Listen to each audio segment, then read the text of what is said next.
Okay, it was a super awesome day here. I got my 3-axis torso put together finally, and I have it working, but the line broke on the 3rd axis. It's just, so I'm going to show you uh, some of the updates I did to get this far, and what I'm going to do about the broken line. I have an improvement in mind, and then we'll show you some videos of this thing working.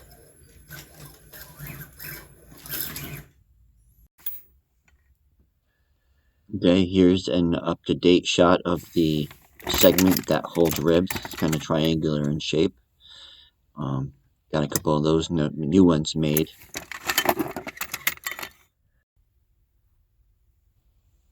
Here's a segment that doesn't have ribs. It's got the 2 pairs of eyelets around the whole thing. You can see it moves really well. I've got the spring stabilized with some zip ties. Feels really good. Moves really nice.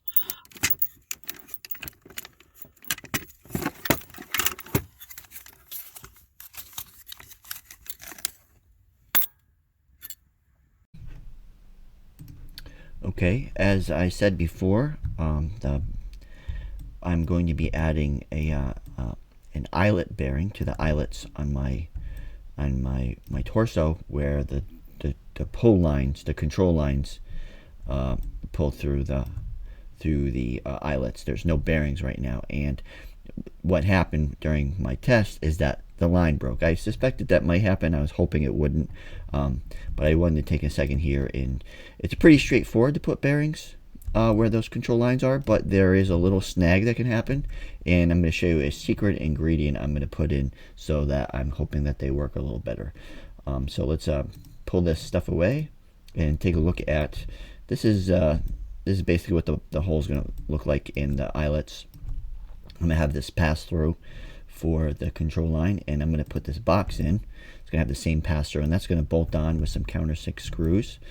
And you can see that there's going to be these, this is where my bearings are going to be, so that if I put those in right there. So I'm going to have some countersink screws to hold the bearing box to the eyelets, and then right here, here's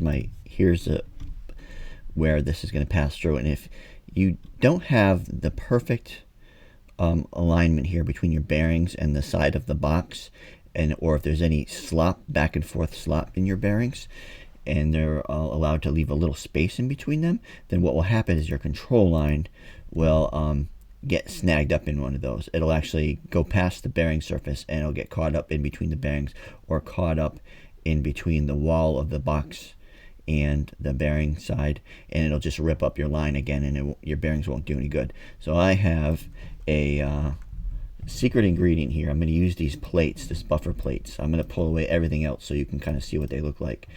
They're just 2 little plates with holes in them, and they're actually going to keep the control line away from going into that gap between the bearings and the bearing housing. I don't believe they need to be fastened to the box. They're just going to float back and forth along, but they'll be kept in place by the control line. They're not going to be able to go all the way across. They're going to kind of bump between the control line and the box, and that will keep my control line from getting caught up in those little gaps in between the box and the bearing, and it won't get snagged up, and my bearings will do their job. And that is going to be my eyelet bearing that I use for my control lines on my torso.